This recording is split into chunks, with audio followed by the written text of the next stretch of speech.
नमस्कार, मैं हूं मृत्युंजय कुमार झा और आप देख रहे हैं देश का नंबर 1 बिजनेस चैनल जी बिजनेस। बाजार आज और कल में आपका स्वागत है। इस खास शो के जरिए हम आपको बताते हैं आज का बाजार का पूरा एक्शन और साथ ही कल के कारोबार में कहां पर हलचल रहेगी, कल आपको कहां पर कमाई के मौके मिलेंगे, इस पर हमारा फोकस होता है। तो आज इस खास शो में हमारे साथ हैं जी बिजनेस के मैनेजिंग एडिटर अनिल सिंघवी।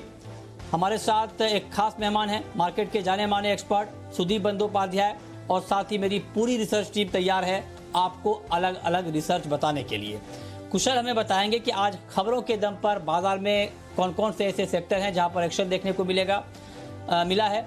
आशीष हमें बताएंगे कि आज कोल इंडिया के शेयर में इतनी बड़ी गिरावट क्यों आई है। मानसी हमें बताएंगी कि लॉकडाउन का कितना बुरा असर होटल सेक्टर पर पड़ रहा है। देवांशी से हम जानेंगे कि लॉकडाउन ने इंफ्रा कंपनियों की मुश्किलें कितनी बढ़ा दी हैं, और इन तमाम रिसर्च पर हम बात करेंगे। लेकिन सबसे पहले आपको दिखाते हैं कि आज पूरे दिन शेयर मार्केट में किस तरह का कारोबार हुआ है। बाजार की बात करें तो हफ्ते के पहले कारोबारी दिन ही बाजार ने तेज गिरावट दिखाई। निफ्टी करीब 3.5% की गिरावट के साथ बंद हुआ, तो निफ्टी बैंक में भी 1250 अंकों से ज्यादा की गिरावट देखने को मिली। आज बाजार पर बैंक और फाइनेंशियल शेयरों ने काफी दबाव बनाया, जबकि आईटी आज एकमात्र ऐसा सेक्टर था जो हरे निशान में बंद हुआ है।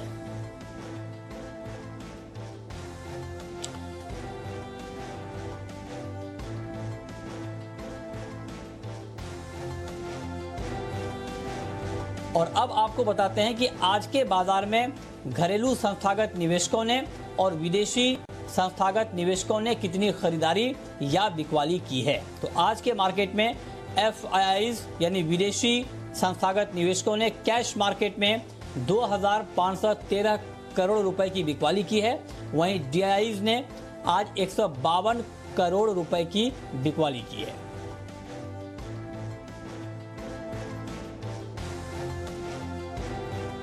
और अब रुक करते हैं आज के बाजार पर एडिटर्स टेक क्या है, ये हम आपको बताने जा रहे हैं। और ये बताने के लिए हमारे मैनेजिंग एडिटर अनिल सिंघवी हमारे साथ जुड़े हैं। अनिल जी, बहुत बहुत स्वागत है आपका। मेरा आपसे सवाल ये होगा कि वित्त मंत्री ने इतने ऐलान यहाँ पर अर्थव्यवस्था को लेकर उन्होंने किए, लेकिन उसके बाद भी बाजार आज हफ्ते के पहले ही दिन तेज गिरावट के साथ बंद हुआ। बाजार को किस बात से आखिर निराशा हाथ लगी है? देखिए, वित्त मंत्री के पैकेज का फोकस था पूरी तरह से एमएसएमई यानी कि छोटे लघु सूक्ष्म उद्योगों के लिए, दूसरा मजदूरों के लिए, किसानों के लिए। वो एकदम नीचे के लेवल से ऊपर की तरफ ग्रोथ के लिए जाने की कोशिश कर रही थी, और बाजार को चाहिए पैकेज इंडस्ट्री के लिए, अलग अलग सेक्टर्स के लिए, इकोनॉमी के लिए, बाजार के लिए। तो दोनों में थोड़ा मिसमैच। दूसरा, पैकेज की साइज को लेकर भी 20 लाख करोड़ का पैकेज सुनने देखने में बड़ा अच्छा लगता है, लेकिन एक्चुअली विस्तार में जाकर लोग देख रहे हैं तो शायद उतना बड़ा नहीं दिख रहा जितना कहा जा रहा है। तो ये दो बड़ी चीजें थी जिनसे बाजार को निराशा हुई। गुरुवार का पहला प्रेस कॉन्फ्रेंस तो आपने देखा, लेकिन शुक्रवार, शनिवार, रविवार, बुध और गुरु का देखने के बाद वहां पर जो कुछ भी ऐलान हुए हैं वो ऐलान बहुत ऐसे उत्साह बढ़ाने वाले नहीं थे कि बाजार एकदम खुश हो जाए कि चलिए क्या गजब का पैकेज आया है या इनसे इकोनॉमिक ग्रोथ फिर से ट्रैक पर आ जाएगी। तो शायद ये एक बड़ी वजह थी कि बाजारों में आज कमजोरी होती हुई दिखी, और वो भी तब जबकि ग्लोबल संकेत आपके पास बहुत बढ़िया थे। अमेरिका तो मतलब 400 पॉइंट डाउ ऊपर ट्रेड कर रहे हैं, लेकिन उसके बावजूद हमारे बाजार टिके नहीं। सबसे बड़ी समस्या ये रही कि 9000 के अहम मनोवैज्ञानिक स्तर को तो बाजार ने तोड़ा ही, चलो वो तो तोड़ दिया, कोई बात नहीं, लेकिन तोड़ने के बाद दिन के लोएस्ट पॉइंट पर अगर 8800 के नज़दीक जाकर बाजार बंद होते हैं तो ये चिंता की बात है। बिकवाली का दबाव, और आपको याद होगा लगातार 3 दिन से हम यही कह रहे हैं कि देखिए एफआईआईज की बिकवाली बहुत ज़बरदस्त है और वो किसी भी लेवल पर खरीदारी कर नहीं रहे हैं। तो आज पैकेज के ऐलानों के सारे खुलासे के बाद बाजार थोड़ा और नर्वस हो गया। एक और बड़ी चीज़, न सिर्फ ऐलान की वजह से बल्कि एक चीज़ और भी है।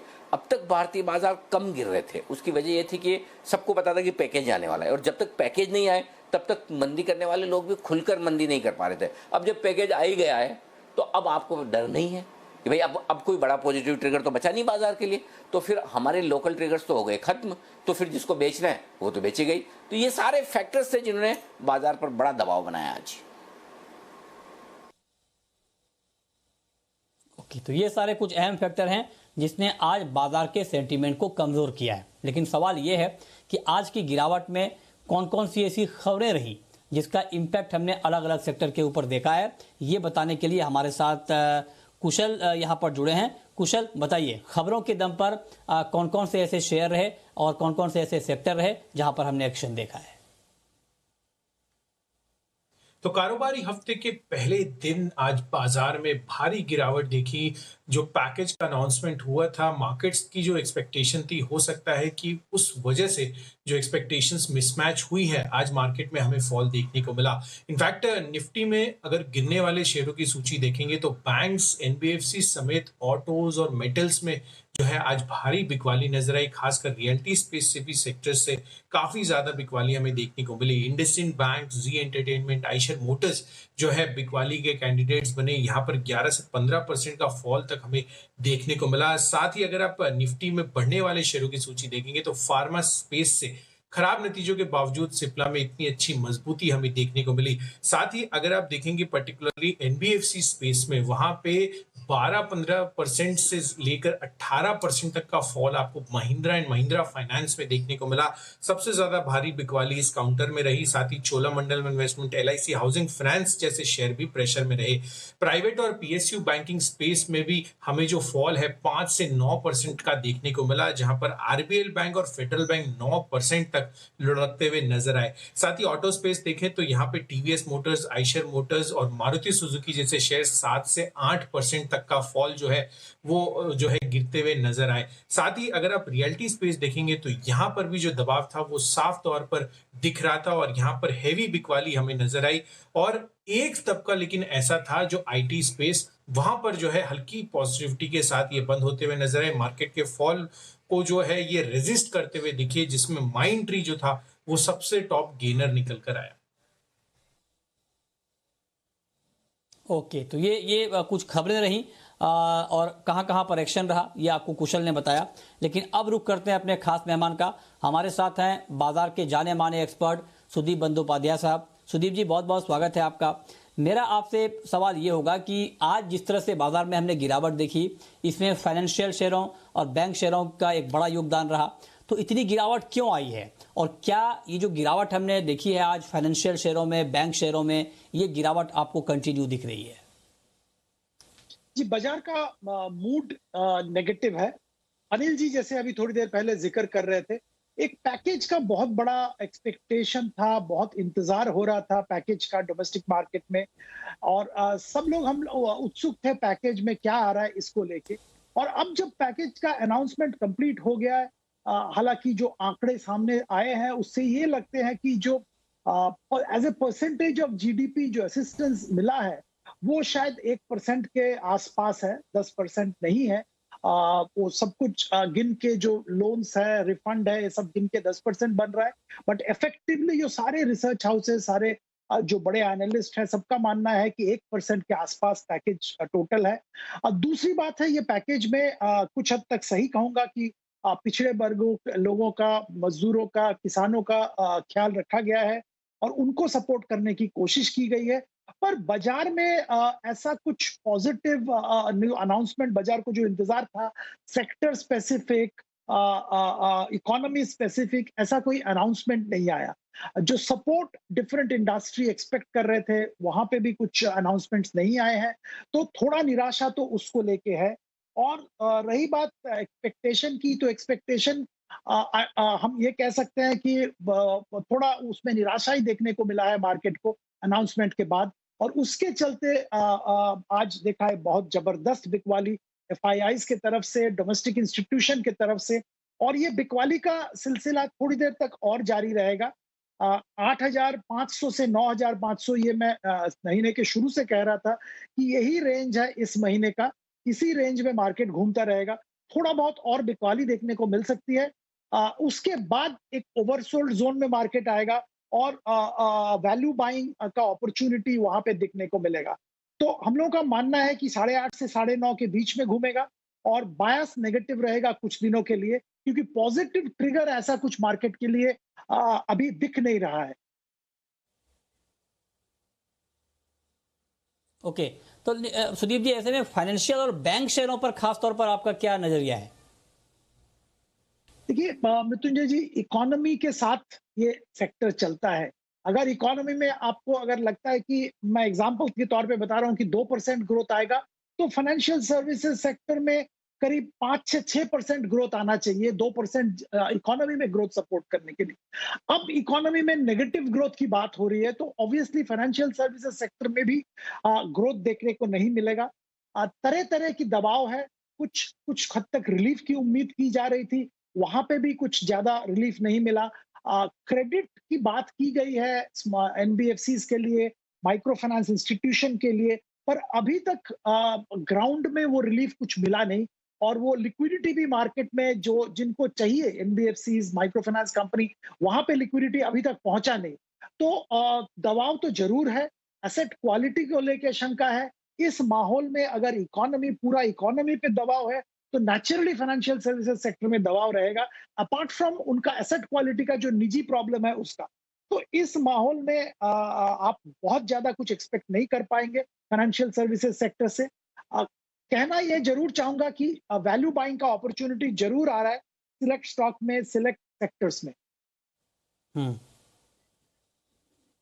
ओके, ठीक है। तो ये आपका ओवरऑल व्यू है कि आगे क्या चाल फाइनेंशियल सेक्टर की रहेगी, बैंक सेक्टर की रहेगी। लेकिन आगे बढ़ते हैं, और सरकार ने राहत पैकेज में माइनिंग सेक्टर के लिए बड़े ऐलान किए हैं। कमर्शियल माइनिंग को मंजूरी दी गई है, इसका कितना फायदा हो सकता है? डिटेल रिसर्च के साथ हमारे सहयोगी आशीष चतुर्वेदी हमारे साथ जुड़े हैं। आशीष, बताइए।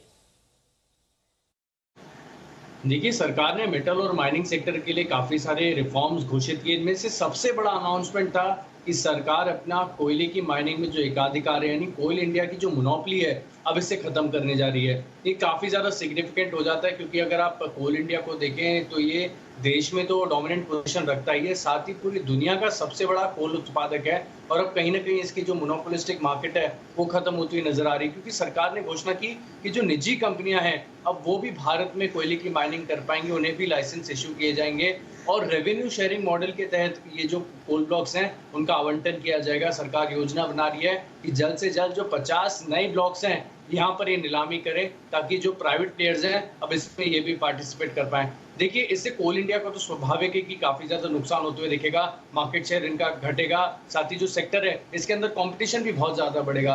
लेकिन इसका फ्लिप साइड अगर आप देखें तो वो कंपनियां जिन्हें कोल की काफी ज्यादा जरूरत होती है, मिसाल के तौर पर अगर आप मेटल कंपनियां देखें या पावर कंपनियां, जिनके लिए एक ऊर्जा लागत होती है कोयला, वो इससे पहले काफी ज्यादा दिक्कतें झेलते थे कोयले की सोर्स करने में, उनको कोयला उपलब्ध नहीं होता था। अब क्योंकि निजी कंपनियां आ जाएंगी तो ऐसा माना जा रहा है कि इन जो इंडस्ट्रीज है जो कोयले के ऊपर निर्भर करती हैं, उनके पास दूसरे विकल्प भी मौजूद होंगे कोल इंडिया के अलावा। तो कहीं ना कहीं ब्रॉडरली अगर आप देखें तो कोल इंडिया के लिए तो नेगेटिव है, लेकिन जो दूसरी इंडस्ट्रीज हैं इसके लिए पॉजिटिव होते हुए नजर आएगा। साथ ही एक और घोषणा की थी सरकार ने कि 500 नए मिनरल ब्लॉक्स की भी ये नीलामी करने जा रहे हैं, और साथ ही जो कैप्टिव और नॉन कैप्टिव का अंतर है, सरकार इसे भी खत्म करने की योजना बना रही है। मिसाल के तौर पर आप ये समझिए कि टाटा स्टील पूरी तरीके से इंटीग्रेटेड है, यानी इनके पास कैप्टिव आयरन ओर की खदानें हैं। अब अगर वो चाहते हैं कि वो अपना उत्पादन घटा दें और उनके पास आयरन ओर का रिजर्व है वो बढ़ता जाता है, तो इससे पहले वो आयरन ओर को बेच नहीं पाते थे क्योंकि ये स्टील कंपनी है। लेकिन अब क्योंकि अंतर खत्म हो चुका है तो ये अपने आयरन ओर के अतिरिक्त रिजर्व को भी दूसरे ग्राहकों को बेच पाएंगे। इससे कहीं ना कहीं अगर आप देखें तो मेटल कंपनियों की जो ऑपरेशनल एफिशिएंसी है वो भी बढ़ती हुई नजर आएगी। एक और रिफॉर्म सरकार ने ये लेकर आया कि जॉइंट ऑक्शंस होंगे मिनरल्स के लिए, यानी अगर किसी इंडस्ट्री किसी कंपनी को बॉक्साइट भी खरीदना है, कोयला भी खरीदना है, तो दोनों का एक साथ में ऑक्शन हो जाएगा। तो इससे भी कहीं ना कहीं ये माना जा रहा है कि लंबी अवधि में ऑपरेशनल एफिशिएंसी है जो सेक्टर की वो सुधरती हुई नजर आएगी। कुल मिलाकर अगर देखा जाए तो ब्रॉडर स्ट्रक्चरल रिफॉर्म्स किए सरकार ने, कोल इंडिया के लिए हाईली नेगेटिव है, लेकिन अगर आप दूसरी मेटल कंपनियों की बात करें तो कहीं ना कहीं लंबी अवधि में इनकी एफिशिएंसी सुधरती हुई नजर आएगी। ठीक है, ओके।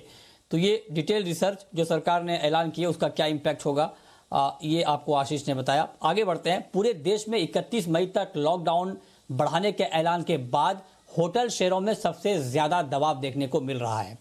और होटल शेयरों की मुश्किलें यहाँ पर बढ़ती हुई दिख रही हैं। क्या चुनौतियां हैं, कितना कर्ज है कंपनी के ऊपर, इस पर डिटेल जानकारी के साथ हमारे साथ जुड़ रही हैं मानसी बताइए। जी बिल्कुल, देखिए होटल सेक्टर और एयरलाइन सेक्टर दोनों पर ही कोरोना की स्थिति और स्लो डाउन और साथ ही लॉकडाउन का बुरा असर पड़ता हमने देखा है और एक बड़ी छटनी दोनों सेक्टर्स में होती हुई दिख सकती है। पिछले दिनों भी काफी ज्यादा सैलरी कट्स भी इन सेक्टर्स ने देखे और आने वाले दिनों में भी नौकरियों में यहाँ पर छटनी होने की संभावना है। लॉकडाउन के बाद होटल सेक्टर 80% तक इनका कारोबार प्रभावित होता हुआ दिखेगा और डाइनिंग रेस्टोरेंट की अगर बात करें तो 40 से 50% का नुकसान डाइनिंग की तरफ से भी देखने को मिलेगा।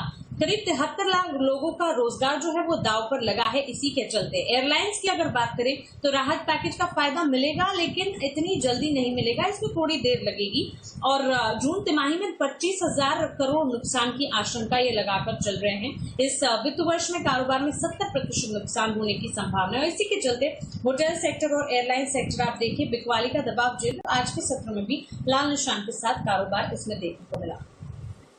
अब वक्त है ये जानने का कि कल का बाजार कैसा रहेगा और ये बताने के लिए हमारे मैनेजिंग एडिटर अनिल सिंघवी हमारे साथ बने हुए हैं। अनिल जी, आज की जो हमने गिरावट देखी है, क्या ये गिरावट आपको कल भी कंटिन्यू दिख रही है या कल के लिए कुछ रिकवरी की उम्मीद की जाए? कल का ट्रेडिंग सेशन बड़ा इंपॉर्टेंट, अहम, इंटरेस्टिंग रहने वाला है। उसकी वजह यह है कि देखिए, जब भारतीय बाजार बंद हुए तो डाउ फ्यूचर्स 350-400 अंक ऊपर थे, उसके बावजूद हम डे लो पर बंद हुए, करेक्ट। तो फिर एक चीज तो क्लियर है कि ग्लोबल मार्केट्स की मजबूती का हम पर आज असर दिखा नहीं, लेकिन इसका मतलब ये नहीं कि रोज नहीं दिखेगा। तो अगर अमेरिका में एक अच्छी तेजी बने और कोरोना को लेकर कोई खराब खबर ना आए तो हो सकता है कल एक रिकवरी बन सकती है। लेकिन रिकवरी में बाजार की ताकत तभी दिखेगी जब अब निफ्टी वापस कम से कम 9,000-9,050 की रेंज को पार करके टिके। 9,050 जब तक पार न करे तब तक तो आप सोचो भी मत कि आप ठीक हो रहे हो, तब तक तो आप खराब ही हैं। लेकिन अब अगला पड़ाव जो निफ्टी के लिए नीचे की तरफ है वो 8,500 के आसपास का है। 8,555 ये लेवल मुझे अच्छे से याद है, जब है ना मार्केट 8,555 का लो बनाकर 10,156 की एक रिकवरी दिखाई थी, लगभग 1,500-1,600 पॉइंट की। तो उस लेवल को मैं ध्यान में रख रहा हूँ। एक बार हो सकता है उस लेवल तक बाजार फिर से आने की कोशिश करे, वहां पर थोड़ा सपोर्ट लेने की कोशिश करे। बैंक निफ्टी 16,500 के आसपास अब मजबूत सपोर्ट है, 1,000 पॉइंट नीचे यहाँ से, और मजबूती तो वापस तभी होगी जब आप 19,000 के पार निकलकर टिकने की कोशिश करें, जो कि बड़ा दूर है। और छोटा लेवल चाहिए तो 19,100, वो कम से कम माफ कीजिएगा 18,100 के पार निकलकर अगर आप ट्रेड करना शुरू करें तो हल्की मजबूती या रिकवरी के संकेत दिखेंगे। तो कुल मिलाकर मामला सिंपल है कि ग्लोबल मार्केट्स की मजबूती थोड़ी बहुत आपको सहारा दे सकती है अगर मिले तो, लेकिन उसमें जो उछाल मिलेगी उसमें लोग बेचने को तैयार है। लोग से मेरा मतलब है विशेषकर एफआईज, इनकी बिकवाली का जोर जबरदस्त है, तो ट्रेडर्स भी फंसे हुए हैं और लोकल फंड्स भी कोई दम लगाकर खरीद नहीं रहे, तो उछाल जो मिलेगी उसमें होगी बिकवाली। देखते हैं कल क्या कुछ होता है। ओके, बहुत शुक्रिया अनिल जी आपका कल के लिए ये रणनीति बताने के लिए। लेकिन सुदीप सर, मैं आपसे जानना चाहता हूं कि ऐसे बाजार में अगर कोई लॉन्ग टर्म के लिए इन्वेस्ट करना चाहे, निवेश करना चाहे, तो उनको कहां पर पैसा लगाना चाहिए? मृत्युंजय जी, 2-3 सेक्टर जहां पे कोरोना का असर इतना बुरा नहीं हुआ या पॉजिटिव इम्पैक्ट है, उसी सेक्टर में लॉन्ग टर्म के लिए ध्यान देना चाहिए। और हम लोग पहले भी कह चुके हैं कि फार्मा रिलेटेड कंपनीज पे ध्यान देना चाहिए। इसी सेक्टर के दिग्गज कंपनी का मैं जिक्र करना चाहूंगा, ऑरोबिंदो फार्मा। बेहतरीन कंपनी है। यूएस एफडीए रिलेटेड कुछ दिक्कतें थी यहाँ पे, पर अभी इसका यूनिट 4 VAI का नोटिफिकेशन क्लासिफिकेशन इसका हो रहा है और इस क्लासिफिकेशन का बहुत बड़ा बेनिफिट इस यूनिट को मिलेगा और ऑरोबिंदो फार्मा को मिलेगा। ये यूनिट से ज्यादातर इंजेक्टेबल्स बनते हैं और जो कोरोना रिलेटेड जो दवाइयां ये बनाते हैं वो भी इसी यूनिट से निकलते हैं। यूएस में इसका डिमांड बहुत है और इसीलिए शायद इसी टाइम पे इनको मिल रहा है और इसका बहुत बड़ा फायदा फाइनेंशियल रिजल्ट्स में ऑरोबिंदो को देखने को मिलेगा। दूसरी बात है कि यूएस जेनेरिक मार्केट पे एक बहुत बड़ा मोमेंटम सा आ गया है और ये मोमेंटम सस्टेन करेगा कुछ 2-3 साल तक एटलीस्ट, और इसका सबसे बड़ा फायदा इंडियन जो फार्मा कंपनीज है उसमें ऑरोबिंदो को मिलेगा क्योंकि इनका सबसे बड़ा या इसमें पार्टिसिपेशन है। तीसरी बात, ऑरोबिंदो का स्पेसिफिक्स अगर आप देखें, ये डेट फ्री बनने के तरफ जा रहे हैं और FY22 में ये डेट फ्री बन जाएंगे। परफॉर्मेंस बहुत इंप्रूव होने की संभावना है। और चौथी बात और आखिरी बात यह है कि सैंडोज का डील जो इन्होंने एग्जिट कर लिया, उसके चलते इनका परफॉर्मेंस और भी इंप्रूव होगा। तो 750 का टारगेट मैं बोल रहा हूँ, 6 महीने के लिए रख के निवेशक इसमें खरीदारी कर सकते हैं। ओके, और कोई शेयर सर जहां पर इन्वेस्ट करना ठीक रहेगा? दूसरा सेक्टर मृत्युंजय जिसका मैं जिक्र करूंगा, ये केमिकल, स्पेशलिटी केमिकल, मैं पहले भी जिक्र कर चुका हूं। इस सेक्टर के जो दिग्गज कंपनीज है वहां पे खरीदारी की जा सकती है। एक कंपनी है आरती इंडस्ट्रीज, बेहतरीन परफॉर्मेंस है, पहले से ही परफॉर्मेंस अच्छा था। और ये कोरोना के बाद लॉट ऑफ ग्लोबल जो मैन्युफैक्चरर्स हैं वो अपना सोर्स डाइवर्सिफाई कर रहे हैं, उसका बेनिफिट आरती को मिलेगा और वो मिल रहा है। प्राइस करेक्शन होने के बाद करंट लेवल 1000 रुपया लेवल पे बहुत ही अट्रैक्टिव लग रहा है। 1400 रुपए का टारगेट 1 साल के लिए रख के खरीदारी की जा सकती है करंट लेवल। जी, ओके, ठीक है। अब वक्त है ये जानने का कि कल ऑप्शन के जरिए आप कहां पर ट्रेड कर सकते हैं।